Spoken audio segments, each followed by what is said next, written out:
society without words, I can never be free. So I look at myself and try not to see myself as a nigga they wanted me to be. Free like birds is what I wish to be. No longer picking cotton on your plantation. My arms tired, my legs weak, feeling like my life has succumbed to your damnation.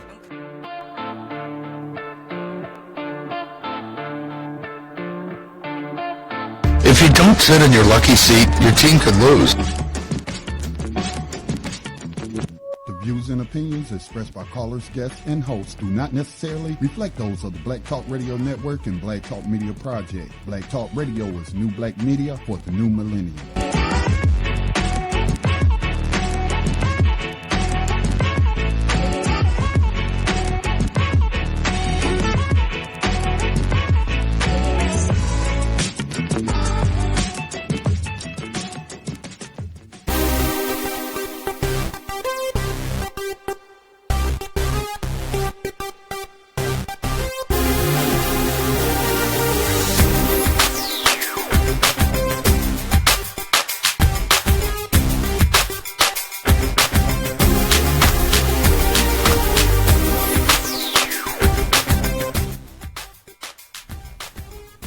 Good evening and welcome to Black Talk Radio News. My name is Scotty Reed. I'm broadcasting from behind these enemy lines that I call USA Inc.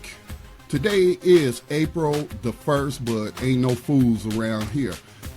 It is a Saturday evening. Sorry for the late start. We were having some trouble with the Be Live platform as we do try to provide video streaming along with our radio broadcasts. In some cases was having some issues. I decided to shut it down and just use another piece of software so we could stream out our video live during this program, during this broadcast of Black Talk Radio News. During this broadcast, I want to focus on a couple of stories over the next hour. By the way, if you have any questions or comments that you would like to get in, by all means, you can give us a call at 866-510-9025. That's 866-510-9025. Hit star to unmute yourself. You might have to make a little noise as I may not be paying attention to the screen with the calls, but I will come to you as soon as I notice that you're there.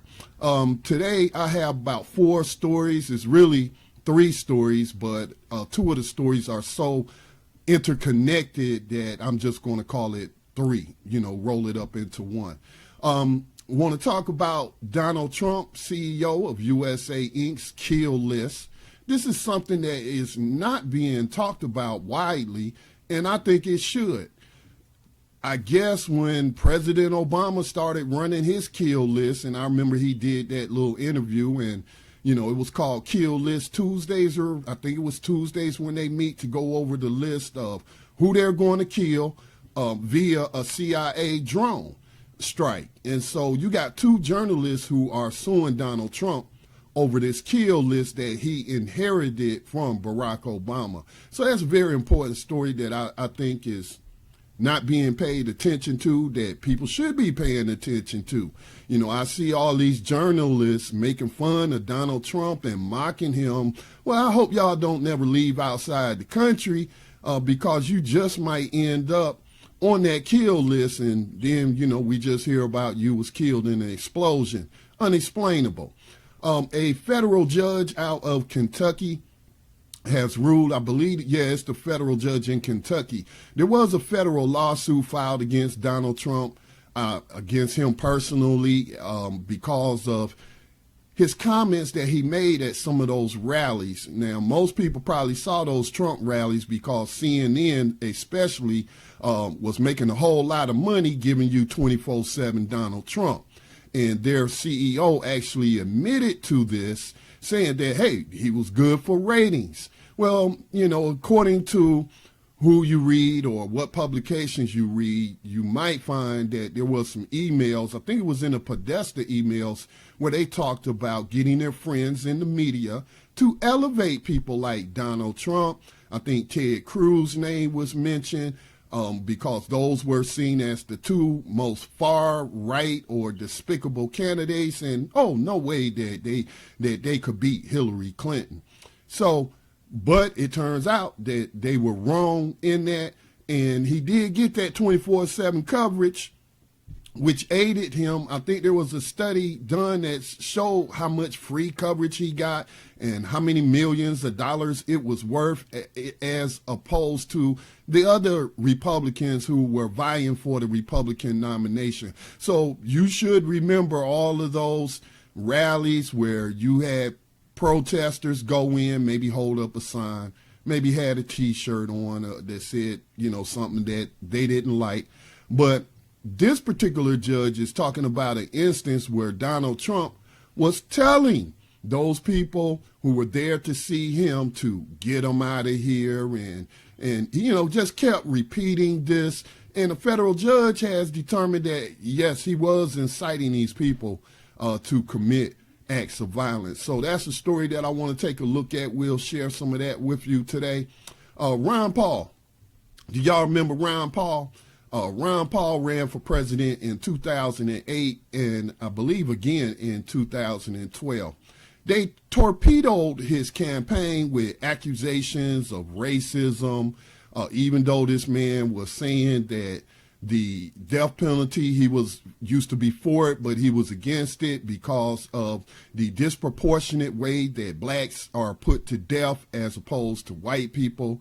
He talked about the drug war was racist and how the DEA is a corrupt organization and it should be abolished, and that he would abolish it day one if he became president. He would totally abolish the DEA.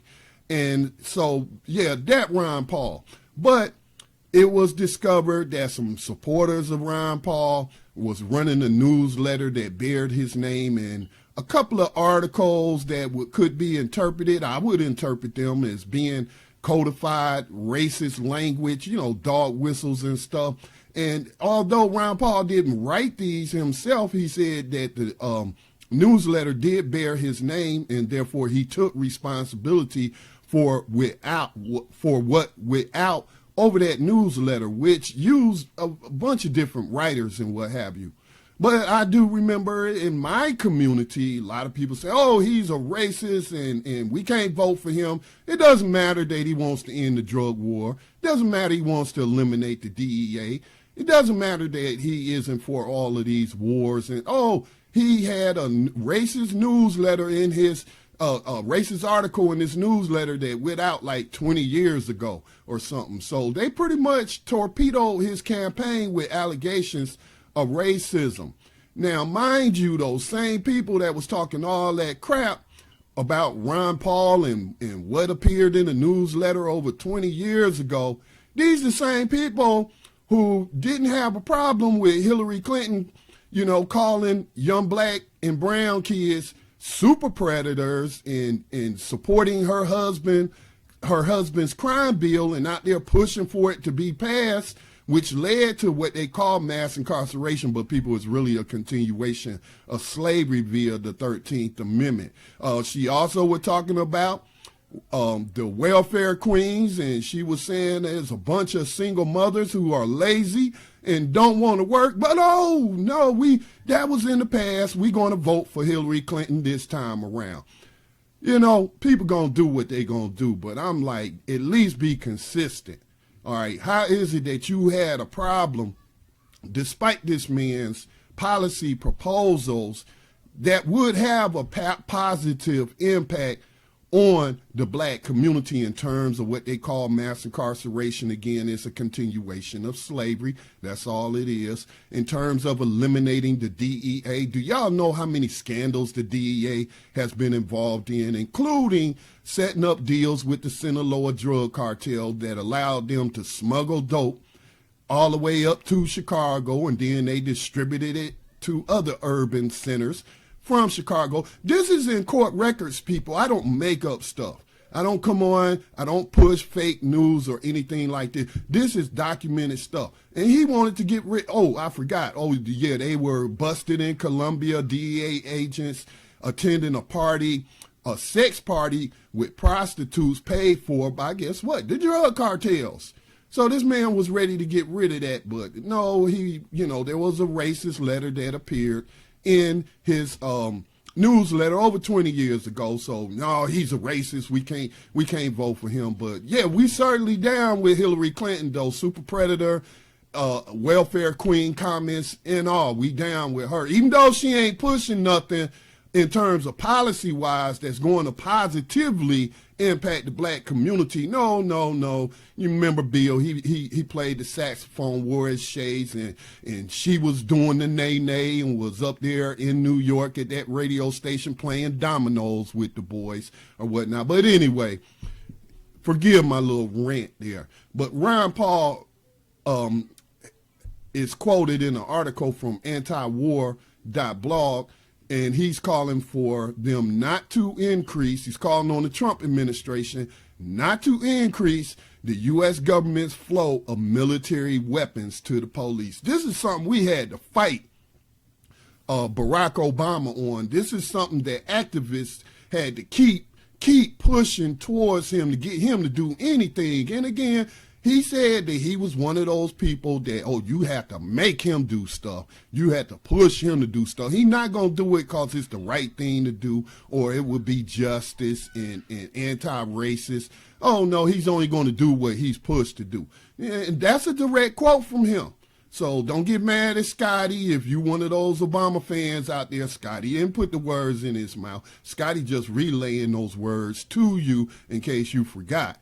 So the Obama administration did ramp down. This was a big thing after Ferguson, after we saw all of those military armored personnel vehicles. We saw snipers on top of some of these roofs and on top of these vehicles, military-grade weapons. It looked like an invasion of the military or something, and that became a really big issue. I don't know if y'all recall that coming out of Ferguson.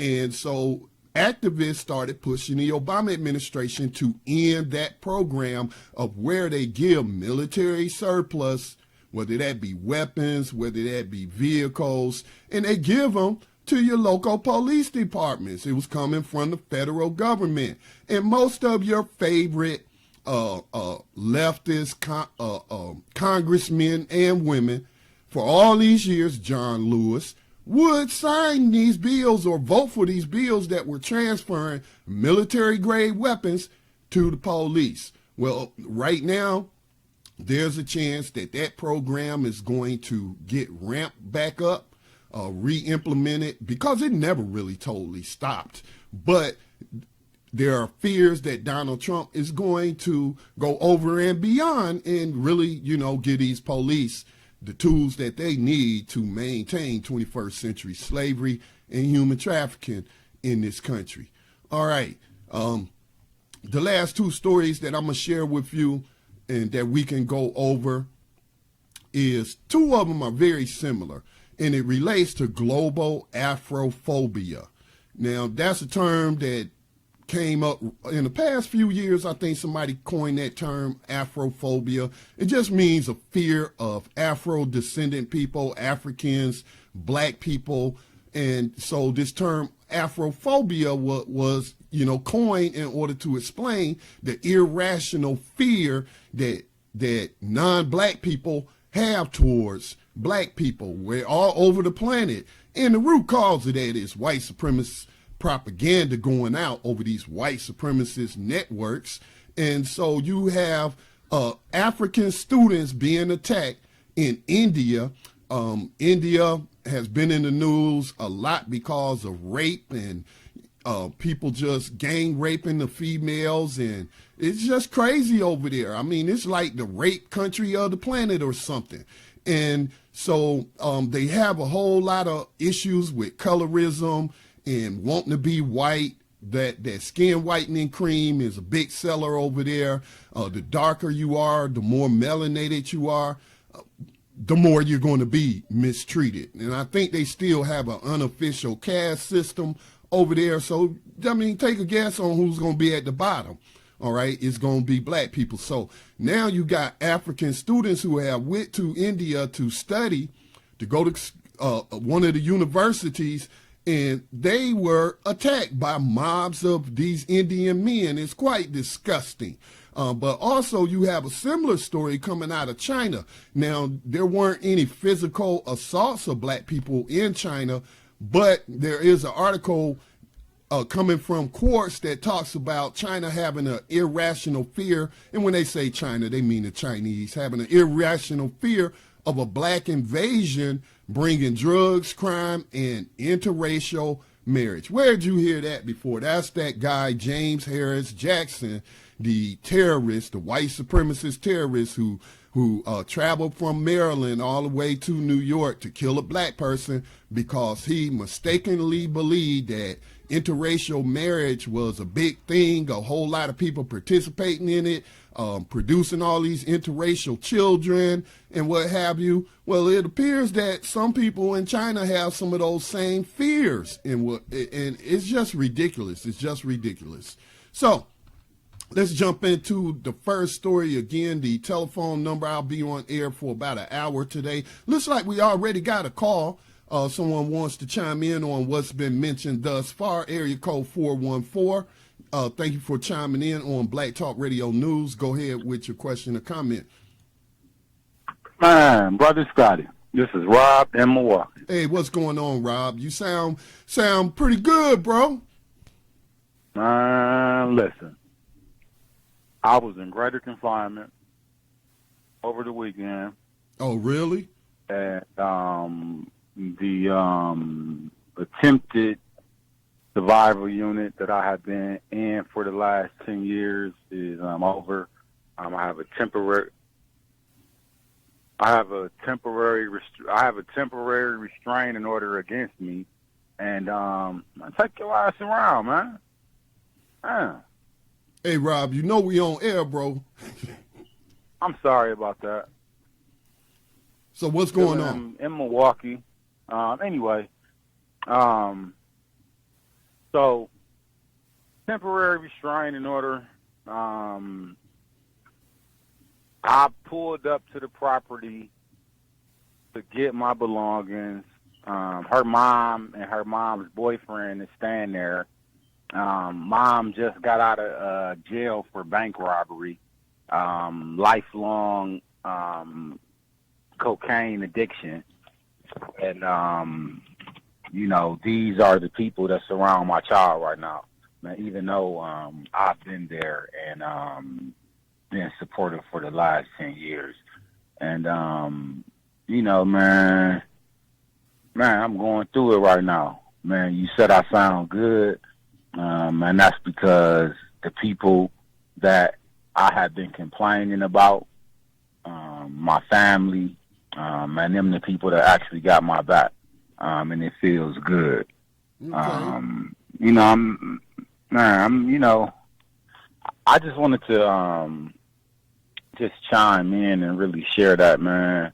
I'm 36, Scotty, and I was in there, man, with some 18, 19-year-old young black males, man, that really just revitalized, man, my life. Like, these young men, like, just so full of life, excited about life, whatever it might be.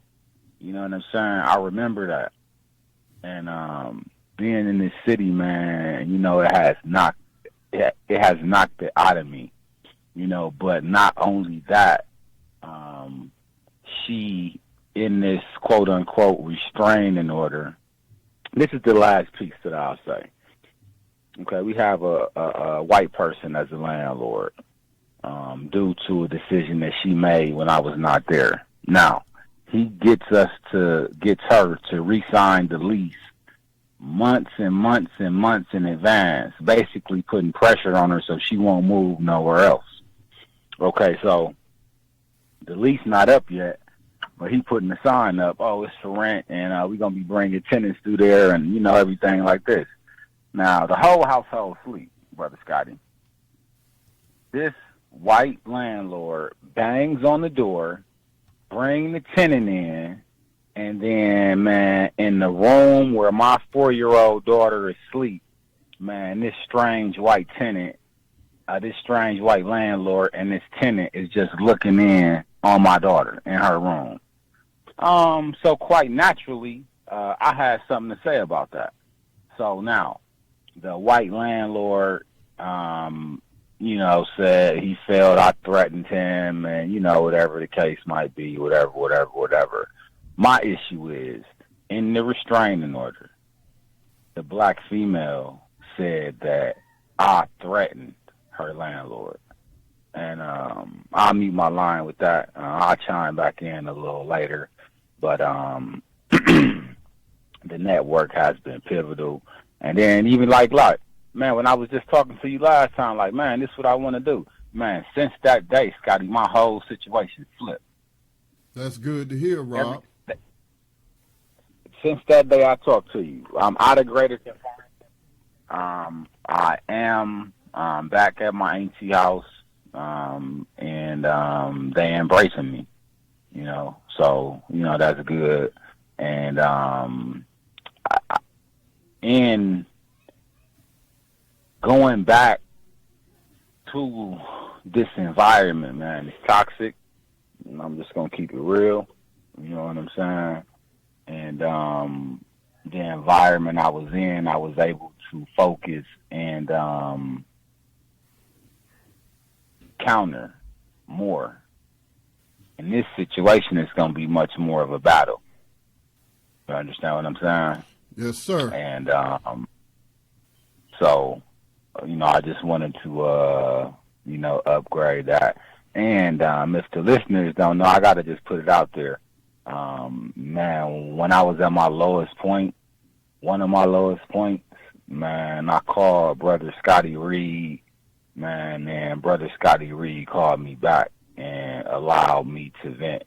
Man, whether he agreed or disagreed with it or not, man, he let me get it out. And Brother Scotty, man, I love you for that, and thank you. You're welcome, Rob. I'm glad that I could be that ear. Sometimes that's all we need is just for someone to listen to us without being judgmental and what have you, and, try to be helpful with any kind of suggestions that they may come up with. So it's good to hear that your situation is changing. And, of course, we're going to keep you in our prayers, bro. Now, let's get into some of this news of the day. I want to know why it is not a big issue about Donald Trump inheriting this kill list from President Obama. Well, there seems to be two journalists who are very concerned about Trump now taking over this kill list from Obama.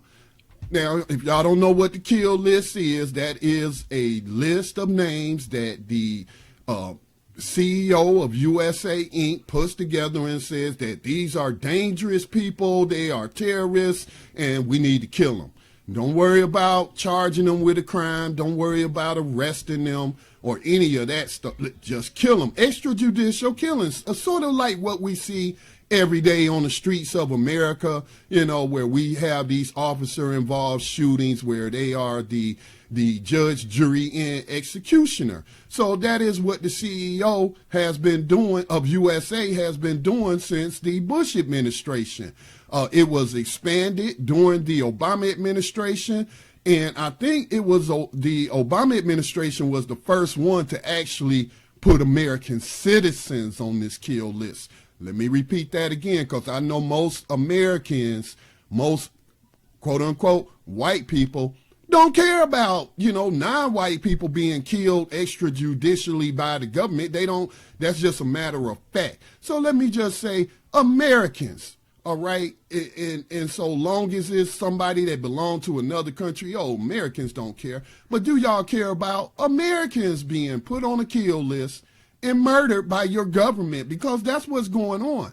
And now you got a person who a lot of people say is very unstable in Donald Trump, who now has that very same power that was passed down to him from the previous administration. And Congress has done nothing to stop this because they are part of it. All right, they are a part of it. I think they get a congressional closed door hearing after the CIA kills somebody.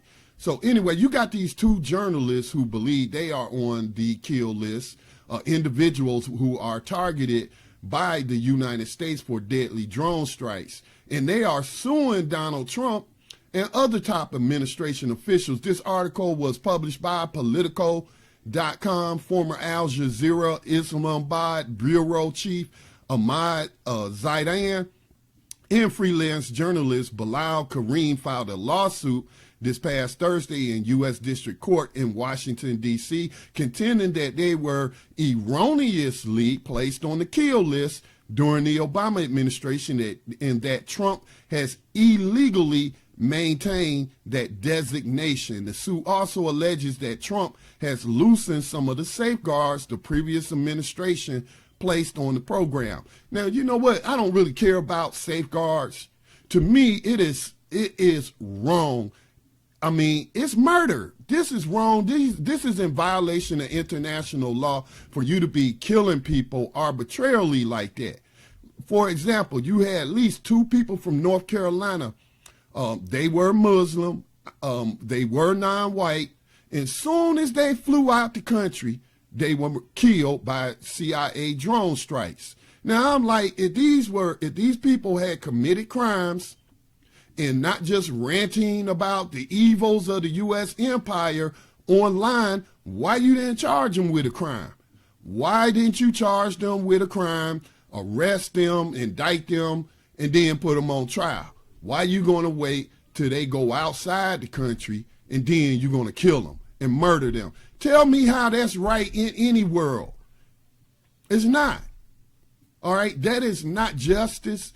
That is not what they call due process. That just totally obliterates due process. And again, several American citizens, at least 4 that I know of, were killed by the Obama administration, and 1 was killed by Trump in once he took over. His very first kill through that program was a U.S. citizen, an 8-year-old girl, who was in that Yemen strike where a whole bunch of civilians got killed. All right. So these 2 guys right here, I don't like the way they're going about this. This kill list should not exist at all. But they're sitting up here talking about, oh, we were erroneously put on it. So take us off, Donald Trump. You're illegally maintaining that designation on us. Well, since when is that a legal designation? I just don't understand where people's minds are at these days. Says files leaked by former NSA contractor Edward Snowden and published by The Intercept in 2015 indicate that U.S. officials claimed in a private presentation that Zaidan, a Pakistani and Syrian citizen who conducted a series of interviews with Osama bin Laden, was a member of Al-Qaeda and of the Muslim Brotherhood and appeared on the terror watch list. Kareem, a U.S. citizen. Oh, I didn't know he was a U.S. citizen, reporting from Syria in recent years, claims in the suit that he has narrowly avoided being killed by 5 separate airstrikes over the past year. In the suit filed by human rights group Reprieve, that's a UK-based organization. I know because I get updates from them. I'm subscribed to their email list.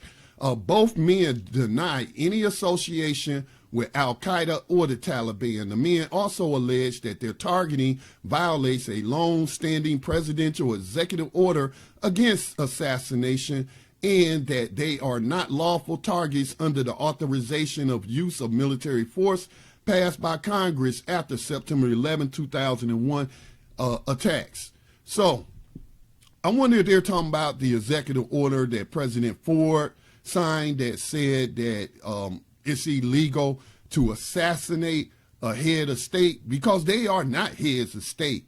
But again, they violate their own laws. They mean nothing to these people. They break the law anytime they get ready, because Hillary Clinton sure stood somewhere. I think, was she in Afghanistan, or did she make an appearance in Tripoli in Libya for a brief time where she stood? I think she was standing on a platform or a podium or something, and she was talking about, we can't wait till y'all catch and kill Muammar Gaddafi, a prime minister of a head of state which actually had a what they call that, an alliance with the United States government, had a treaty with the United States government since 2005 to be an ally in Africa in the war on terror. But here you got Hillary Clinton working at the State Department, calling for the murder of a sitting head of state. That's against the law.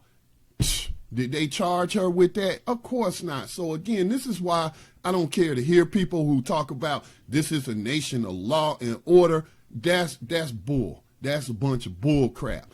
Don't believe that. Pay more attention to their actions than to their words. All right. So I didn't know this guy was a U.S. citizen, and so they are suing Donald Trump, I guess, to get removed from the list. Let me see. There are some differences which I think will be. Let me back up. A lawyer for Zaidan and Kareem by the name of Jeffrey Robinson told Politico that he's optimistic that the new suit will get more traction in the courts. There are some differences which I think will be legally significant, Robinson said. At its heart, the al-Awlaki litigation sought to directly challenge the use of drones and targeted strikes as a tool in fighting al-Qaeda and al-Qaeda in the Arabian Peninsula. This suit doesn't really seek to challenge that policy or seek to say that tool isn't the right one to use. Instead, the attorney said the new suit contends that Zaidan and Kareem must have a mechanism to challenge their inclusion on the kill list. This is a very deliberate process that needs to give some access to people who deny they should be included, Robinson said. So this ain't as simple as you finding out you share the same name as somebody and therefore you are on a no-fly list and you can't get on a board a plane here in the United States, and then you try to get your name removed. I've read stories about that where it took months, if not years sometimes, for people to get removed from those lists that should have never been put on them in the first place. But now we're talking about a kill list.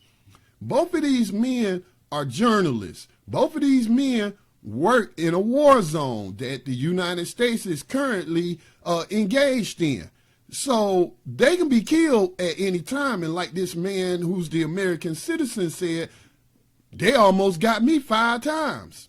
So again, tell me again about how great the United States is and how it's a beacon of justice throughout the world when you have Americans, not that I want to limit it just to Americans, but where you have a person like a Donald Trump can just arbitrarily throw somebody on a kill list and that be the end of it. Next thing you know, they're dead. How is that justice? That is not justice. That's a violation of the so-called core principles found in their most sacred document that they call the Constitution of the United States. So again, miss me with all of that. The court said, the jury has spoken, we're a nation of law and order. I ain't trying to hear that because I'm not paying attention to your words. I'm paying attention to your actions.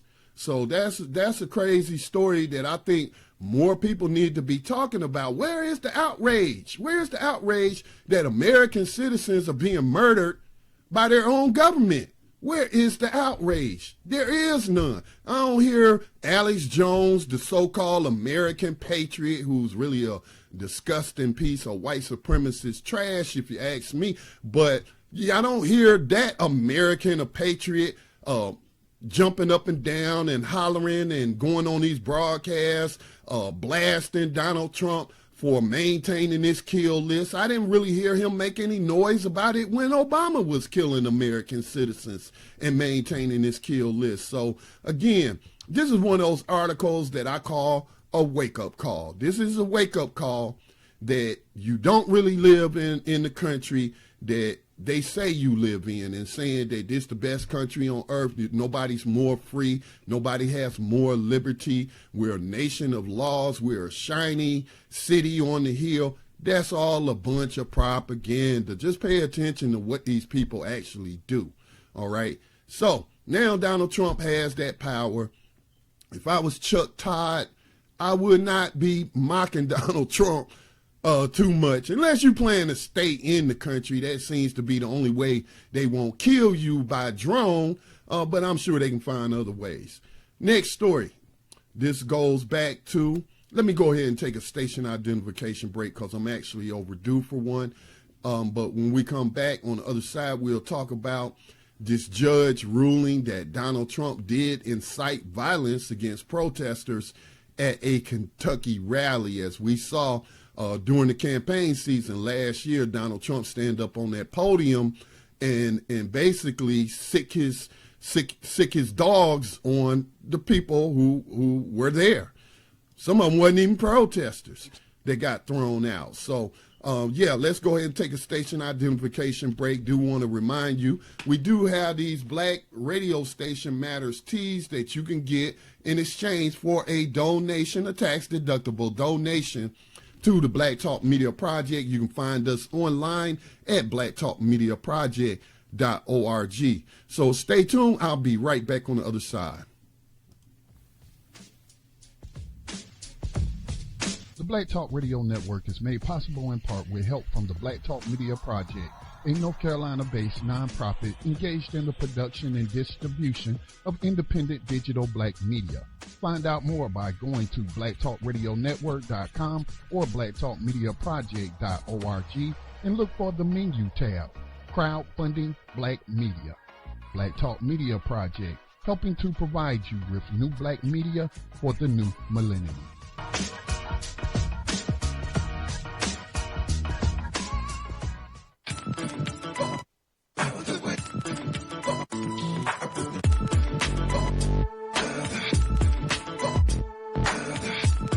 You are tuned in to Black Talk Radio, new black media for the new millennium.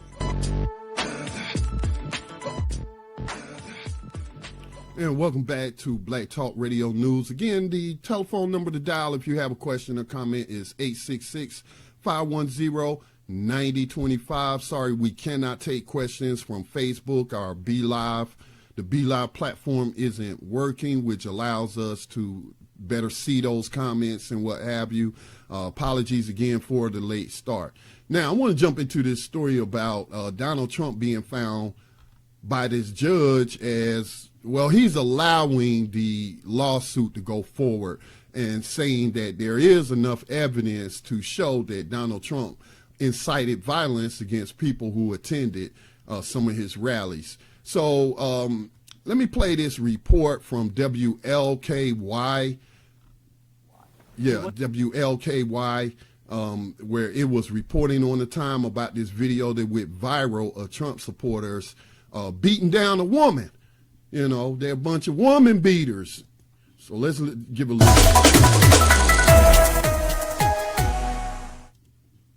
This is the newest video. It shows a perspective of the 21-year-old University of Louisville student as she's being pushed out of the venue by a 75-year-old Korean War veteran. So check your head. The heads of Christians and anybody else. Get out of here. And we're worried about waterboarding. We are absolutely, we are going downhill fast. This 21-year-old University of Louisville student says she was called every name in the book, including racial slurs, as she was shoved out of Donald Trump's rally Tuesday. Get out. The woman is pushed by several people. The man you see here is a 75-year-old Korean War veteran from Cincinnati. He tells me he was pushed first.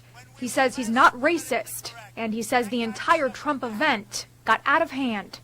What's not difficult to tell is that she's being assaulted, and the assaults appear to have been incited by Mr. Trump in the first place. Louisville attorney Daniel Cannon doesn't know what led up to what you see unfold on camera, but he says nothing in the Constitution protects assault. What you have on the video is not people acting in self-defense. It's people that are essentially as a white mob shoving a black woman out and assaulting her, basically.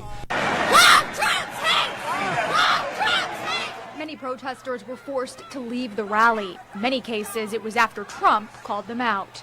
Don't hurt him. See, if I say, go get him, I get in trouble with the press. The most dishonest human beings in the world. The worst. Okay, we are going to leave it there. That's like a 4 or 5 minute video. Don't need to play all of that audio. But Trump's lawyers have been arguing in this case that his words are protected speech under the First Amendment. The court disagreed.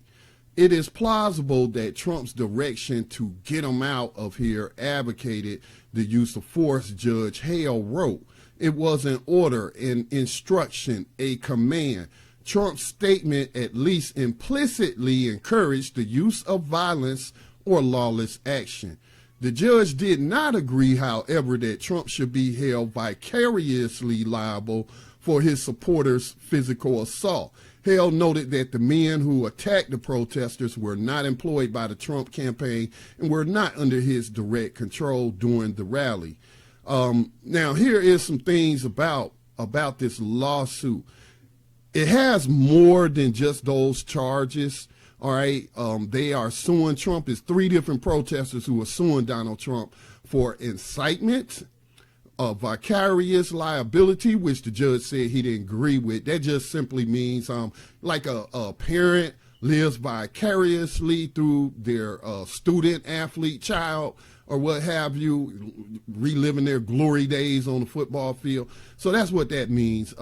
But also with negligence, gross negligence, and recklessness. So the opinion from U.S. District Judge David J. Hale of the Western District of Kentucky denied most of Trump's motion to dismiss the charges, saying that his angry demand for the removal of the protesters was particularly reckless. So the only thing he didn't agree with, the judge that is, was the vicarious liability charge, but the incitement, the negligence, gross negligence, and recklessness, the judge did agree with, and they are allowing the lawsuit to move forward. Again, this was a hearing where Donald Trump lawyers tried to get the lawsuit dismissed.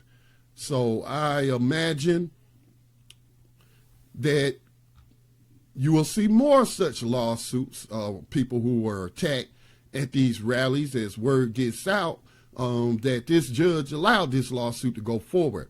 But yeah, I would hold him responsible. He knew exactly what he was doing.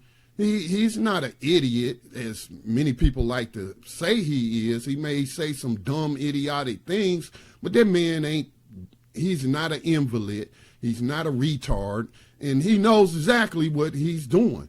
And so that is what he's doing. That's what he did, was incite violence against protesters who weren't doing anything to disrupt the event. They may have had a sign. They may have had an anti-Trump T-shirt. But, you know, what about their First Amendment speech rights? So, it just shows the hypocrisy that, he wants to now claim that him calling for them to be thrown out was his First Amendment speech rights, which I've had debates with people over the years about, what is First Amendment speech? What is protected speech? Because I've had people who say, well, you can go up to black people and call them the N-word and or any kind of derogatory name, cuss them out, get all in their face, but as long as you don't touch them, then you're good to go. Well, that's not true. That's not true. I researched the issue. It's a case that went to the Supreme Court, and it's known as the fighting words doctrine. That you just can't go up to people and verbally assault them and not expect a response. It's called fighting words.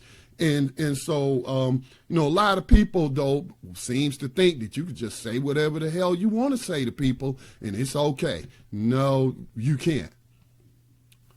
All right. The next story I want to jump to concerns Ron Paul. Let me check the board. We don't have anybody that wants to comment on that story. All right, the next story, Ron Paul. As I stated, I don't support politicians. I support policies. I support platforms. I'm looking for relief for black people by any means necessary. And if that means getting this, that, or the other done through a president, then, hey, by any means necessary means by any means necessary. So I voted, well, I didn't vote for Ron Paul in 2008, although I did like his platform, the things he was saying that he would do. I ended up voting for Cynthia McKinney and Rosa Clemente in 2008. Yeah, I believe that was the year. 2012, I voted for Ron Paul. Again, as I stated at the beginning of the program, Ron Paul wanted to eliminate the federal death penalty because he said it was racist towards black people. He said he wanted to get rid of the DEA and stop the funding the drug war. Who gets locked up for nonviolent drug offenses more than black people in this country? Okay, who targets non-white people globally more than the DEA?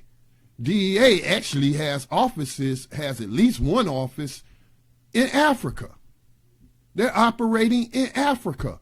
I told you about the sex party that the drug cartels in Colombia paid for some DEA agents.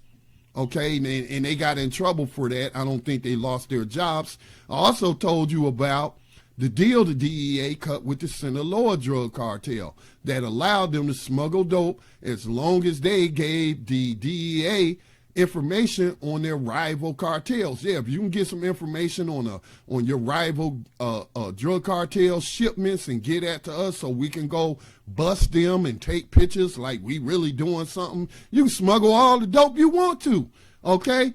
That's an actual deal that the DEA had with these people. But you don't hear about it on mainstream media, do you? You don't hear your politicians talking about it. They know it's occurring, but it's part of the program, all right? It's part of the program. So Ron Paul came up with some concrete proposals to address those ills. I did not care if a newsletter appeared or an article appeared in his newsletter 20 years ago when this man was talking about ending the drug war and abolishing the DEA, okay? I didn't care. Who cares, man? Who cares?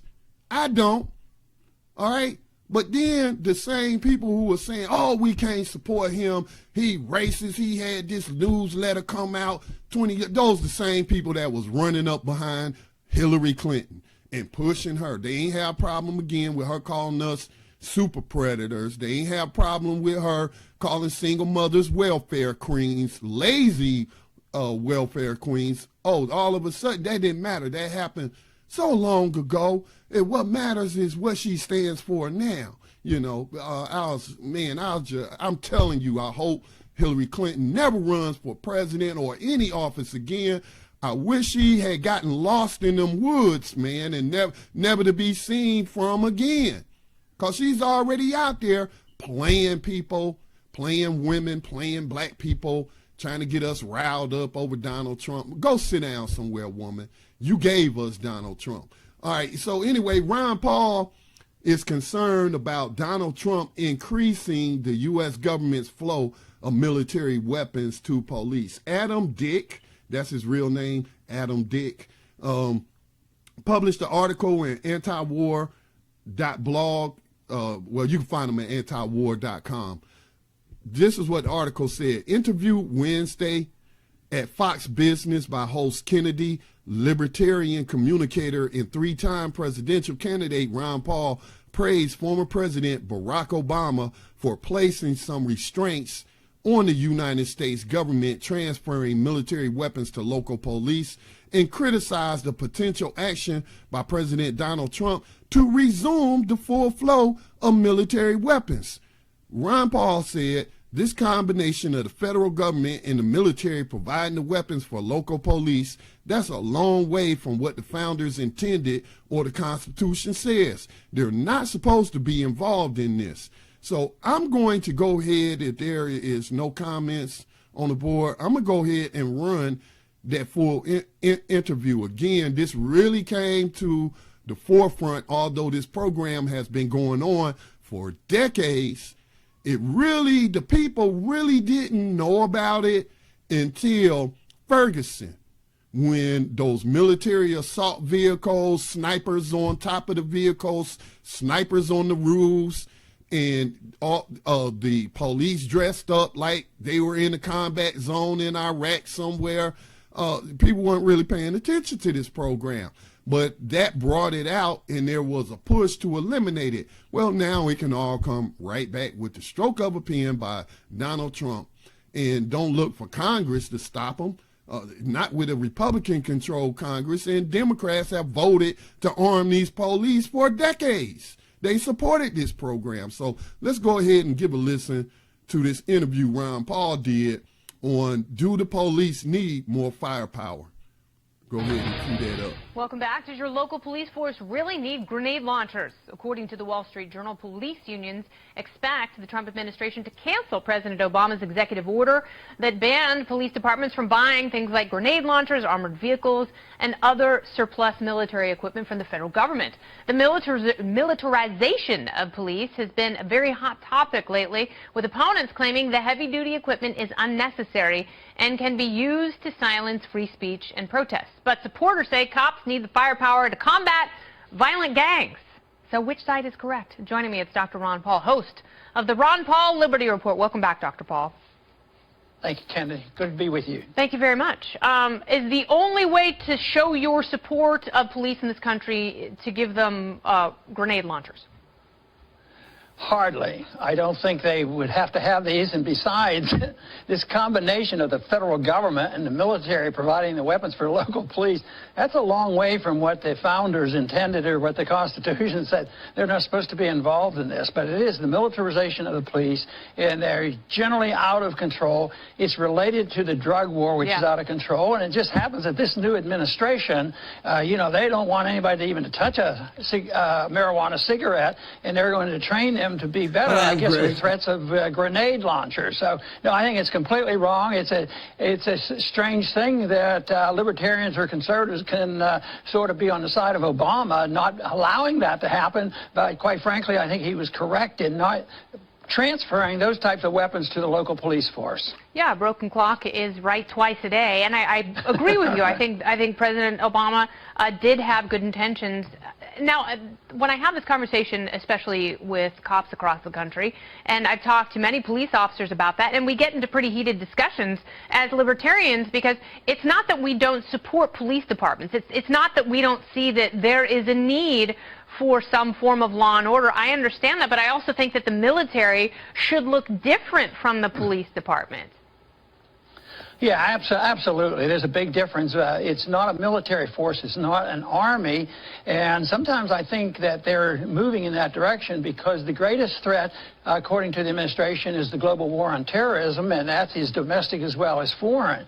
But, you know, if you put that in the proper perspective, most of those crimes are related to local crimes. I think in 1 year period, there were 9 people killed that might be related to the global, you know, to terrorism, where there were 12,000 murders, you know, in the inner cities, probably related to drugs. Yeah. So this whole idea that you use the global war on terrorism, that we better be prepared, you know, for, you know, mass conflict with these gangs. But, and it is serious. It is. But I think local control, I think symbolically one of the worst things I ever saw on television was when the Davidian compound was burned down by the feds coming in because they had to, you know, have local police power in order to enforce law. And I don't think it was ever intended that way. The police were supposed to be local, and it shouldn't be with the military. And right now we certainly have moved in the wrong direction. Yeah, and good police departments know that community involvement and localizing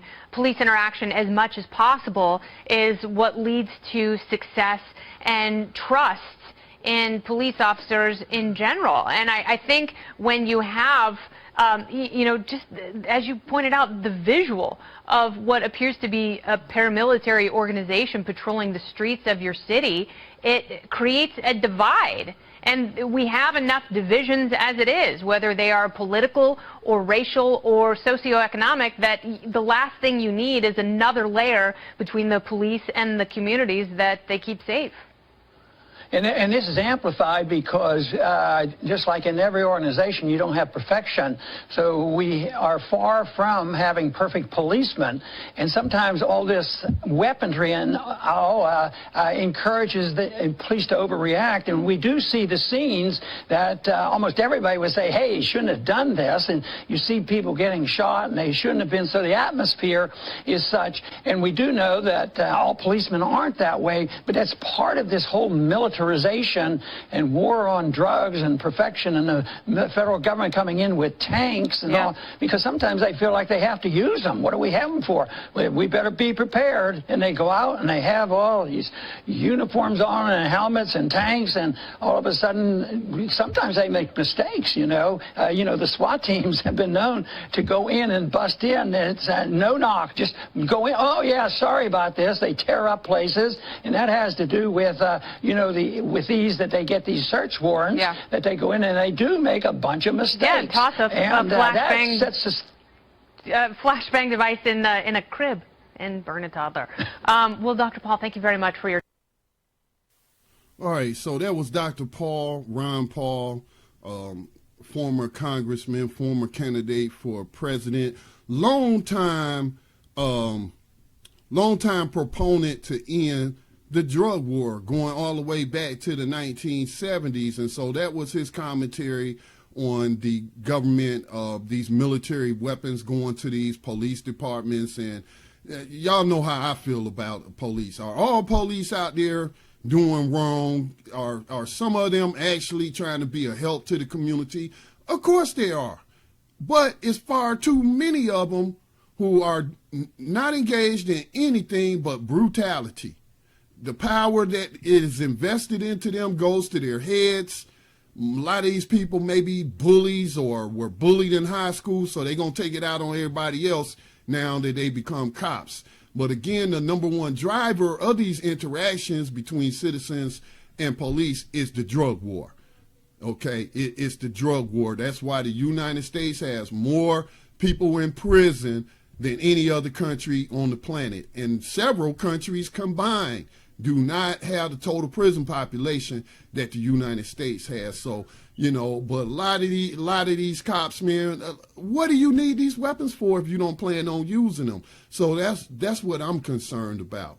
All right, so that's that story. I'm going to take a station identification break, and then I'm going to share with you the last two stories which concern global Afrophobia. You're listening to Black Talk Radio News.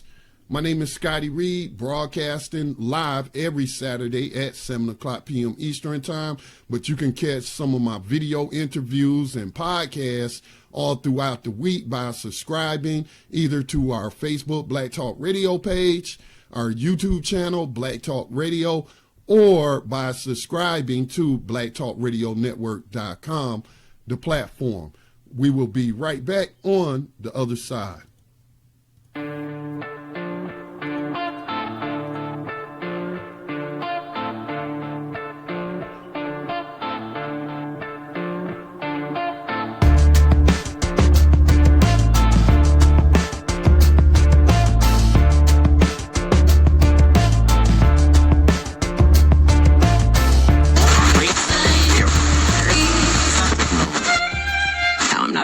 Okay.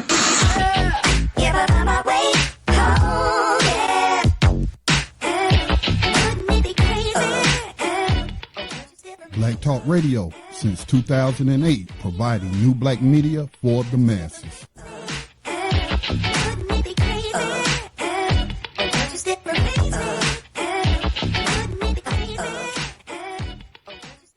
All right, welcome back to Black Talk Radio News. We got a report coming to you from DW.com.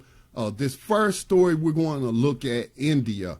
India just really had a spate of mob attacks on African, Afro-descendant people, whether they were from the continent of Africa. I mean, how would they know? But anyway, you've had a lot of mob attacks going on over there against Africans. Let me share some of this with you. Again, this is published on DW.com. Attacks on Africans expose India's racist inclinations. Like I try to tell people, Gandhi was a racist, man. Gandhi was in South Africa, part of the military occupying force, because Indians have always been proxies of the British Empire.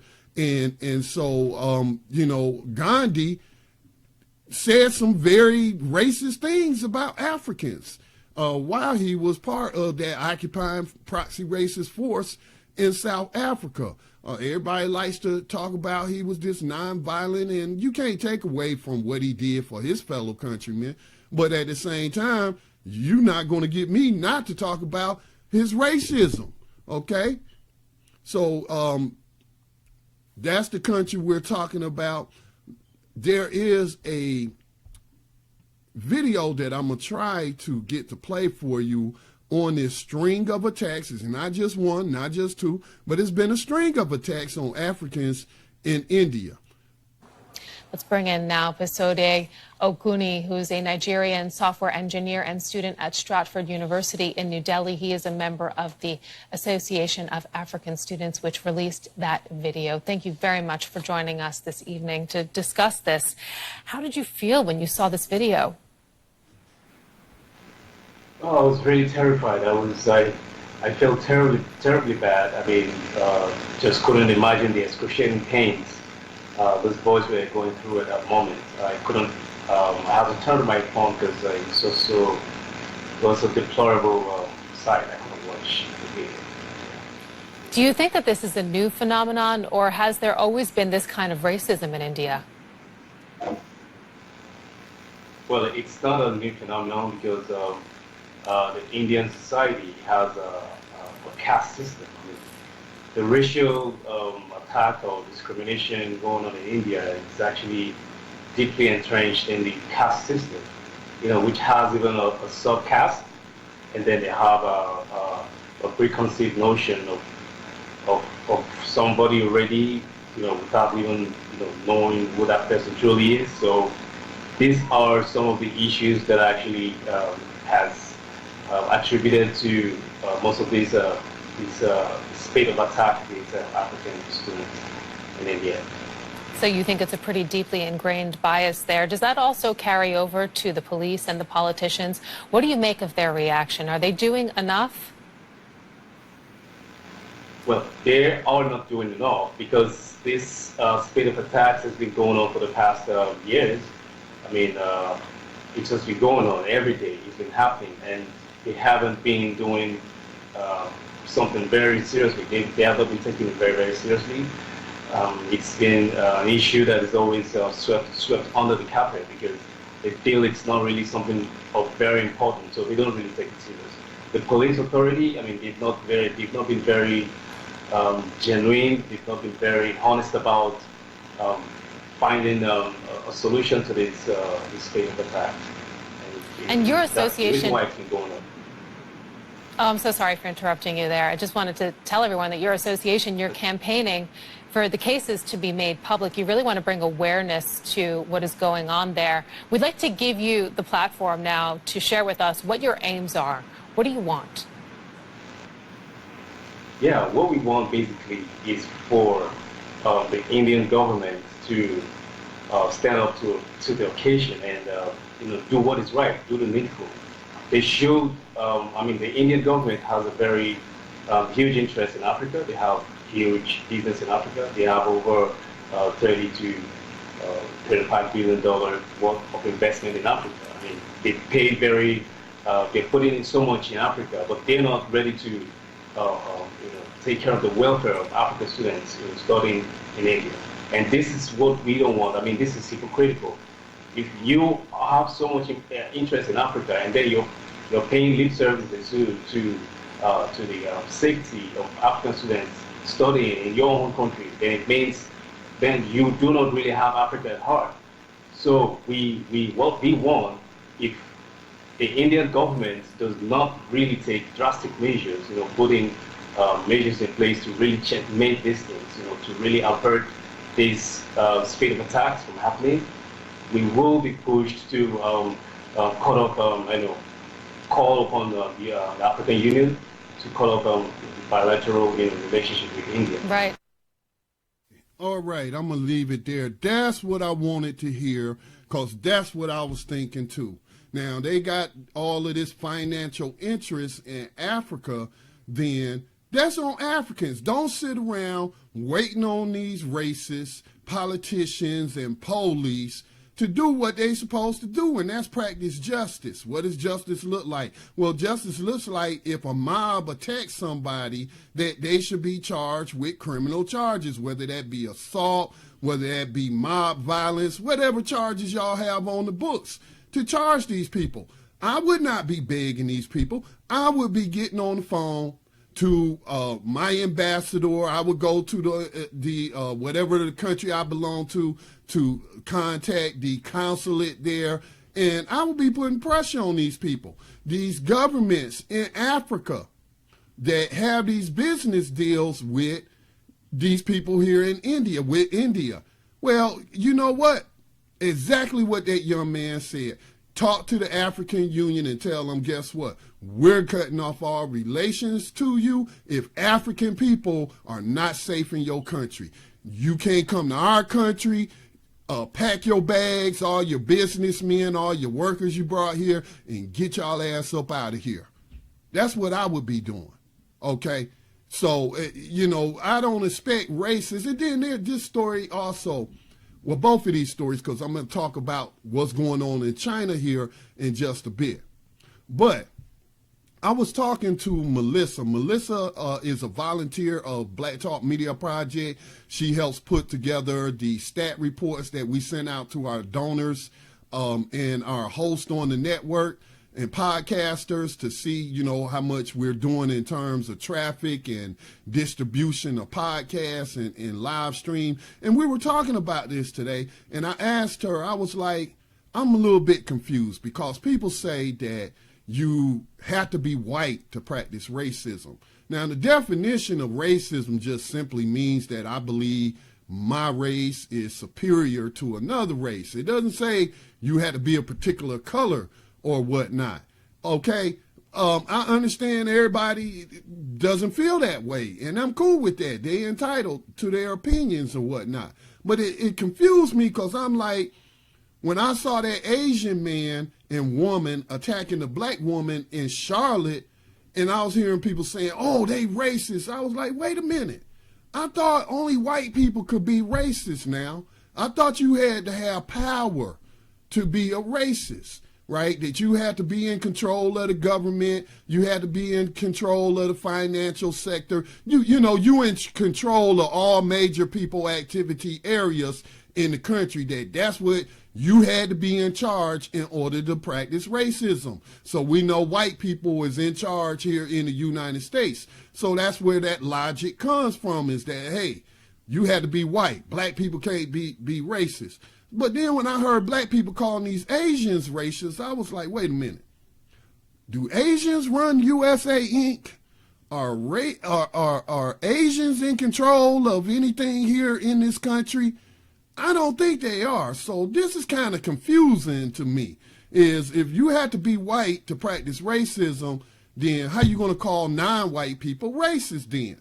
Because that's a total contradiction to what you're telling me. All right. I say it is racism. Melissa said that it is proxy racism. And I can agree with that because I know where she's coming from on that. Where are these Indians? Where are these Chinese? Where are any of these non-white, non-black, non-Afro descendant people getting their information from about black people? They get it from white people. Again, 6 corporations, 6 media corporations control, I think the figure is 80% or 90%. I put the statistical data on our crowdfunding black media page. You can find that on blacktalkmediaproject.org or blacktalkradionetwork.com. It has the graphs and everything that show 6 corporations, media corporations, control about 90%, maybe 95% of all media on the planet. So if you got white supremacists, anti-black undertones, propaganda in all of this media where it's being spread all over the world. So these people watching Fox News, these people watching anti-black movies where black people are portrayed as criminals, and they believe it. They believe this stuff. Let me tell you something. Now, I was going to do a video about this, but I forgot to do it. And I still may do it, but I was going to do a video where I was taking comments from the comment section of a YouTube video I did about the Philippines, Mad Dog Duarte over there killing people suspected of using drugs or selling drugs, just murdering them in the street. No trial, no jury, no nothing. Similar to the U.S. CIA drone program. They ain't got to prove that you did anything. I say you was selling drugs. I say you was using drugs. We killing drug addicts and drug dealers in this country. And I was like, this is crazy, man. They're slaughtering people in the streets, and they're doing it with U.S. taxpayer dollars. Okay? And I was raising a stink about it, raising awareness about it, because I bet you a dime to a dollar who's being targeted the most in the Philippines. Highly melanated Filipinos. Don't think that you don't got no Afro-Filipinos over there, because the Philippines, one of their number one commodities is, and it's sad, I'm not saying this that this is a good thing, but their number one commodity or industry over there just might be the sex trade industry. Lots of soldiers I've heard, I've never been to the Philippines myself, but I've been in the military, and I've talked to people who've been to the Philippines, and they talk about how easy it is to buy some, you know what, over there. And some of these girls be looking young, man, that I see pictures of and whatnot. So don't think that what I'm trying to say is that possibly black soldiers left some seed behind, which is sad, because I just can't think of leaving my seed, abandoning my seed anywhere. But I'm willing to bet you they're targeting the darkest Filipinos first, because they seem to have that white identified complex going on, just like in India. And so these Filipinos, here I am saying, hey, it's wrong to murder people because they use drugs or sell drugs when you are not providing them with a guaranteed income or a job. They're just out here trying to survive the best they can. And for this Mad Dog Duarte, man, you should see some of the comments I was getting from Filipinos calling me the N-word, saying that black people were monkeys and we're a bunch of violent criminals and I should worry about all the crime in my community. These people not even knowing where I live or anything like that. So I'm saying that this is global. Our Afrophobia is real. And our Afrophobia, I don't know if that's a good word to use, because that means that you're afraid. They ain't afraid of us. They are not afraid of us. That's just an excuse they use. All right, these people are not in fear of us. So let's say anti-blackness. That's global, man. That's global. And we're seeing it play out in India right now. In the African Union, I have not heard not one politician or representative in the African Union or any Nigerian or anybody. And I do subscribe to all the African YouTube channels and a couple of African news media websites, and I'm not hearing anything about any stern warnings, any rebukes of India for allowing Africans to just be mobbed violence like that. I know I just made up a term, but yeah, that's crazy coming out of India. If I was a student, I'd be on the first plane out of that joint. Don't they got colleges in Africa? Yes, they do. All right. Go to college in Africa. Get away from these racist, sick people who want to be white. That's why skin lightening cream is one of the number one products in India. They want to lighten their skin. All right, so that's that story coming out of India. Now we got a similar story which is coming out of China. Now they are not assaulting anyone. But they are talking about we got to do something about all these African immigrants. They're going to bring crime and they're going to be having sex with our women and you know, fear of a black planet, you know, because they know that African gene is dominant and it annihilates everything that it touches. All right. So, yeah, let me read this article. It comes to you from Quartz Media. It doesn't say when it was posted. Let me see, or who it was posted by. Written by, let me see, Joanna Wee, I think that's how you pronounce her name. So anyway, she writes, earlier this month in Beijing, amid the pomp of China's annual rubber stamp parliament meetings, a politician proudly shared with reporters his proposal on how to solve the problem of the black population in Guangdong. The latter province is widely known in China to have many African migrants. Africans bring many security risks, Payne Quigley told the local media. As a member of the Chinese People's Political Consultative Conference, the nation's top political advisory body, he urged the government to strictly control the African people living in Guangdong and other places. Pan, who lives in Taijin near Beijing and nowhere near Guangdong, held his proposal aloft for reporters to see it. It reads in part, black brothers often travel in droves. They are out at night, out on the street, nightclubs, and remote areas. They engage in drug trafficking, harassment of women, and fighting, which seriously disturbs law and order in Zhengzhou. Africans have a high rate of AIDS and the Ebola virus that can be transmitted via body fluids. If their population keeps growing, China will change from a nation state to an immigration country, from a yellow country to a black and yellow country. On social media, the Chinese response has been overwhelmingly supportive, with many commentators echoing Pan's fears. Now, if you want to read the rest of this article, it is linked up for you in the program description on blacktalkradionetwork.com for tonight's broadcast. Again, fear of the black planet, man. You know, if I could pay for royalties on copyrighted music, I would be playing Public Enemy's Fear of a Black Planet right now. All right, so this is just sick, man. This is just sad that we face these sort of problems all over the planet, even among other victims of white supremacy, because white supremacy is global. It is a global system. But why, you know, if these people have never really been around black people before, or Africans, never traveled to Africa, then where are they getting their perceptions about black people? They're getting it from the Western media.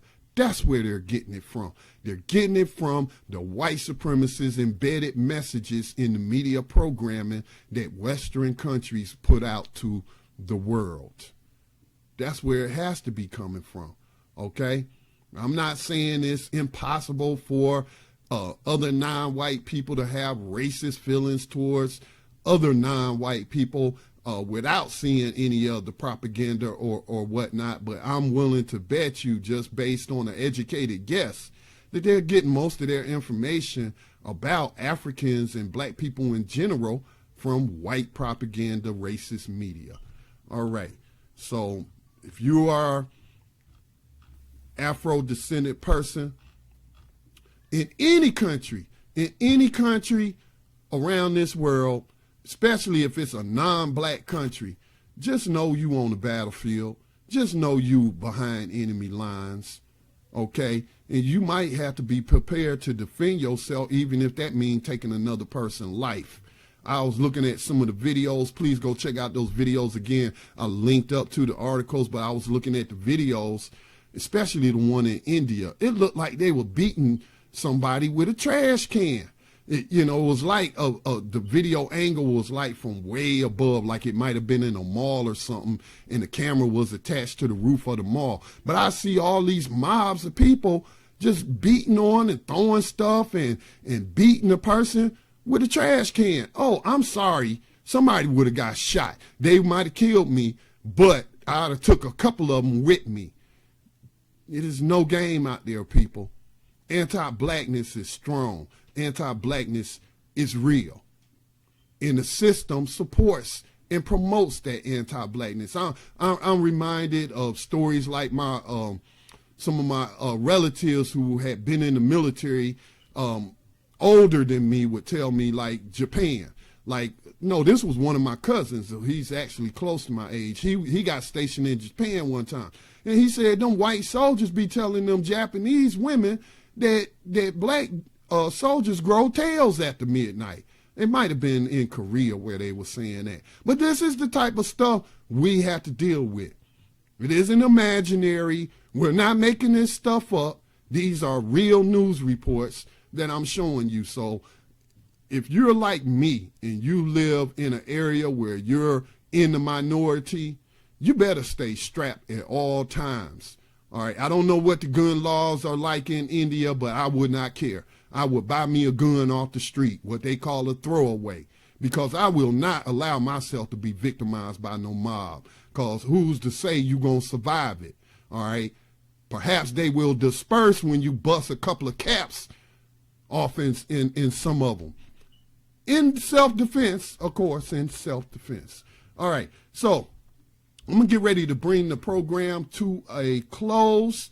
Since we don't have anybody with any comments that they would like to share, let me see. I will personally be back on air Wednesday night with an episode of New Abolitionist Radio. Join me, Max Parthis, and Johanna Elia as we focus on that weekly program on 21st century slavery and human trafficking via the 13th Amendment of the United States Constitution.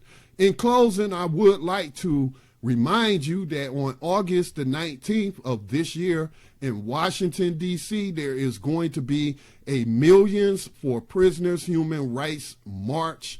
They'll be meeting up on the mall, the Washington Mall, I think that's what it's called. It will last from 12, that will be noon, up till 5 o'clock p.m. So please, if you're able to come out, please come out. I know everybody ain't into marching. I'm not really into marching either, but it ain't just about marching. It's also about networking and organizing and raising awareness about the fact that the United States never stopped practicing slavery. And it's right there in their most sacred document, the U.S. Constitution, in the 13th Amendment. And while they've been lying to Americans and the rest of the world that they abolished slavery after the Civil War, nothing could be further from the truth. And again, that is why the United States has the world's largest prison population, primarily filled with non-white people. All right, so make sure y'all mark that on your calendar. Google Millions for Prisoners Human Rights March. That'll take you to the I Am We page where you can, if you can't make it out, maybe you can contribute some funds, some equipment, whatever they may need. Crystal Roundtree is the main organizer for the upcoming march, and we want to support her in every way we can to make sure that it is successful. So please check out that online and donate and come out if you can. All right. Recognize the fact that you live behind the enemy lines, and you may not even be in the United States of America Incorporated. You may be in India. You may be in China. But we're living behind enemy lines, and anti-blackness, Afrophobia is a very real thing. And so you need to move about in such a way to minimize the chances that you become a victim of one of these mobs or one of these white supremacist terrorists like we saw travel to New York. If you're around people, pay attention. Always pay attention to everybody around you. All right, stay safe. Don't become a victim. And peace and blessings to all. I'm out.